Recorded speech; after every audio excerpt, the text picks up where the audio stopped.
নমস্কার বন্ধুরা, দ্য বংস রসুইঘরে সবাইকে স্বাগত। জামাই ষষ্ঠী স্পেশাল পর্বে আমার আজকের ষষ্ঠ রেসিপি ঝুরি আলু ভাজা। একদম অনুষ্ঠান বাড়ির মতন ঝুরি আলু ভাজা বাড়িতেই খুব সহজে কয়েকটা টিপস আর স্টেপ ফলো করলেই বাড়িতেই বানিয়ে নেওয়া যায়। আসুন দেখে নেওয়া যাক আজকের এই ভিডিওটা। অনুষ্ঠান বাড়ির মতন ঝুরি আলু ভাজা বানানোর জন্য 3টে মিডিয়াম সাইজের আলু নিয়েছি। আলুটা আমি আগেই জল দিয়ে ধুয়ে পরিষ্কার করে নিয়েছি। এবার আলুর খোসাটা ছাড়িয়ে নিচ্ছি। 3টে আলুর খোসাই আমি ছাড়িয়ে নিচ্ছি। আমাদের এই বাঙালি অনুষ্ঠান বাড়ির ঝুরি আলু ভাজা অনেকটা ওই বিদেশি ফ্রেঞ্চ ফ্রাইয়ের মতনই। দেখুন, আমি আলু 3টের খোসা ছাড়িয়ে নিয়েছি আর একটা পাত্রের জলের মধ্যে আলুটা আমি ভিজিয়ে রাখলাম। আলু কখনোই জল ছাড়া রাখবেন না কাটার পর, তাহলে কালো হয়ে যাবে। আমি আর একটা পাত্রের মধ্যে জল নিয়েছি আর এখানে গ্রেটার নিয়েছি। দেখুন, এইরকম গ্রেটার অনেকের বাড়িতেই থাকে। এইরকম গ্রেটারের বড় দিক থাকে আর ছোট দিক থাকে।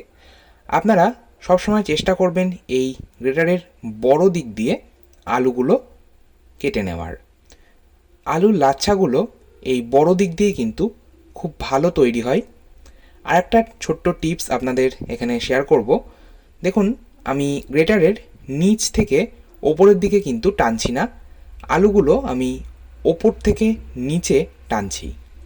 গ্রেটারের মুখটা যেদিকে ছুঁচলো থাকে সেই দিকেই টানতে হয়, তাহলে আলুর লাচ্ছাগুলো খুব ভালো তৈরি হয়। একটু লক্ষ্য করুন, আমি কিন্তু নিচ থেকে ওপরে টানছি না, জাস্ট ওপর থেকে নিচে একটা করে টান দিচ্ছি। এইভাবে আমি 3টে আলুই লাচ্ছা তৈরি করে নিয়েছি। দেখুন, আলুটা এবার ভালো করে অন্তত 8 থেকে 10 বার জল পাল্টে পাল্টে ধুয়ে নিতে হবে।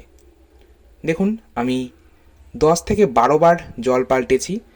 আলুর মধ্যে যে স্টার্চ থাকে সেটা খুব ভালো করে পরিষ্কার করে ধুয়ে নিতে হয়। যতক্ষণ না আলু ধোয়ার পর জলটা এই রকম স্বচ্ছ বা পরিষ্কার হচ্ছে, ততক্ষণ পর্যন্ত আলুটা জল পাল্টে পাল্টে ধুয়ে নিতে হবে।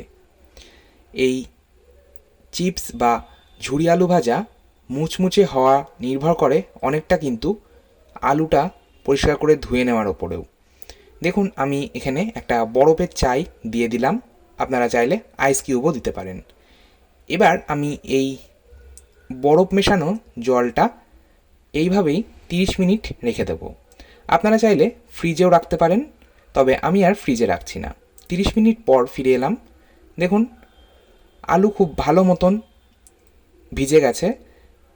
আর এইভাবে যদি বরফ জলে আলু ভিজিয়ে রাখা হয়, তাহলে এই চিপস বা ঝুরি আলু ভাজাগুলো ভীষণই মুচমুচে হয়।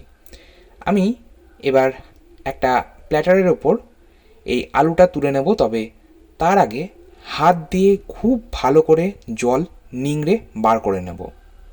দেখুন, আমি দুটো হাতের সাহায্যে একদম চিপে আলু থেকে জলটা বার করে নিচ্ছি। আলুর মধ্যে যেন একটুও জল না থেকে যায়। যতটা সম্ভব চিপে নিয়ে জলটা বার করে নিতে হবে। দেখুন, আমি এইরকম দুটো প্ল্যাটারে আলুটা জল ঝরিয়ে আলাদা করে ছড়িয়ে রেখেছি। আর এইভাবেই আমি এটা এবার 15 থেকে 20 মিনিট রেখে দেব। এই জল ঝরিয়ে নেওয়ার পরেও একটা ভেজা ভাব রয়ে গেছে আলুগুলোর মধ্যে, সেটাও আমি শুকিয়ে নেব। আপনারা চাইলে পাখার হাওয়াতেও রেখে দিতে পারেন। 15 থেকে 20 মিনিট রেখে দিলেই জলটা শুকিয়ে যাবে। এবার 20 মিনিট পর আলু ভাজবার জন্য আমি কড়াইয়ে দিয়ে দিচ্ছি রিফাইন্ড অয়েল বা সাদা তেল। তেলটা এখানে একটু বেশি পরিমাণেই ব্যবহার করতে হবে, কারণ এই আলু ভাজা কিন্তু ডিপ ফ্রাই করতে হবে। দেখুন, তেলটা মিডিয়াম হিট হয়ে গেছে। এবার এর মধ্যে আমি দিয়ে দিচ্ছি 2 টেবিল চামচ কাঁচা চিনে বাদাম। বাদামটা আমি ফ্রাই করব। গ্যাসের ফ্লেম মিডিয়ামে রেখেই ম্যাক্সিমাম 1 থেকে 1.5 মিনিট সময় লাগবে বাদামটা ফ্রাই করতে। বাদাম ফ্রাই হতে সময় লাগে না।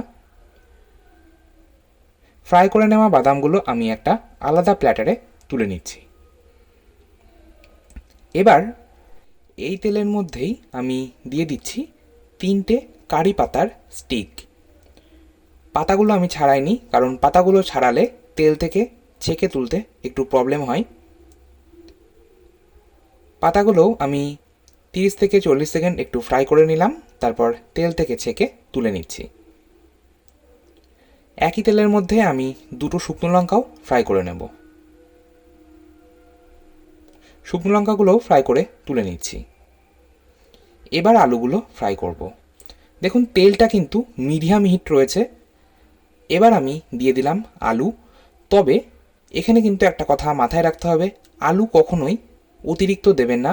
যতটা তেল রয়েছে তার অর্ধেক পরিমাণে আলু দেবেন। আলু যেন তেলের থেকে বেশি না হয়ে যায়, তাহলে এক জায়গায় দলা পাকিয়ে যাবে আর এটা মুচমুচে হবে না, খেতে ভালো লাগবে না। গ্যাসের ফ্লেমটা মিডিয়ামে রেখেই আলুগুলো মিনিট 1.5 সময় ধরে ফ্রাই করছি।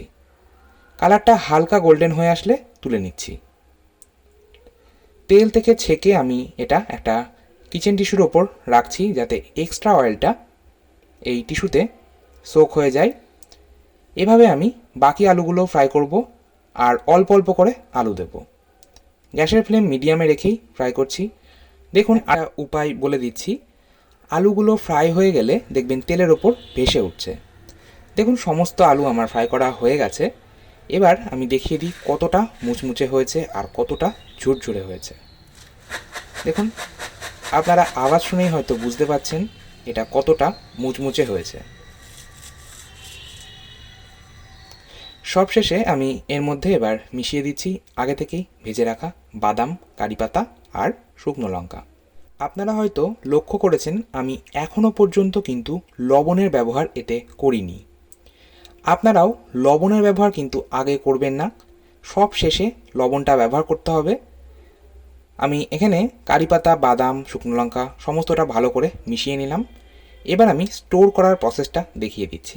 একটা স্টিলের টিফিন বক্স নিয়েছি, আপনারা চাইলে প্লাস্টিক কিংবা গ্লাস কন্টেনারও কিন্তু নিতেই পারেন। এবার টিফিন বক্সের মধ্যে একটা টিস্যু পেপার আমি এইভাবে বিছিয়ে দিচ্ছি।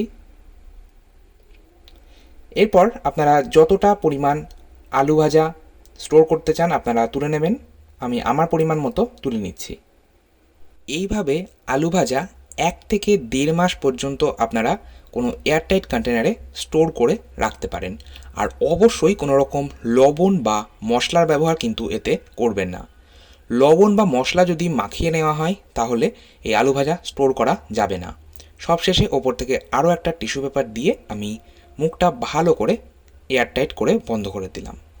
আপনারা চাইলে এটা জিপলক ব্যাগেও কিন্তু রাখতে পারেন। এবার যে বাকি আলু ভাজাগুলো রয়ে গেল, সবশেষে ওপর থেকে 1/4 চা চামচ বিট লবণ আর সামান্য চাট মশলা ছড়িয়ে সার্ভ করব। গরম গরম ভাত আর ডালের সাথে দুর্দান্ত লাগে। আপনারাও বাড়িতে ট্রাই করে দেখতে পারেন, আশা করছি ভালো লাগবে। আর স্টেপগুলো আর টিপসগুলো যদি মাথায় থাকে তাহলে এই আলু ভাজা একদম পারফেক্ট হবে। আজকের মতো এই পর্যন্তই। ভিডিওটা ভালো লাগলে একটা লাইক দেওয়ার অনুরোধ রইল।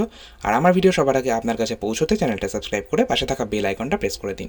ভালো থাকুন, সুস্থ থাকুন, ধন্যবাদ।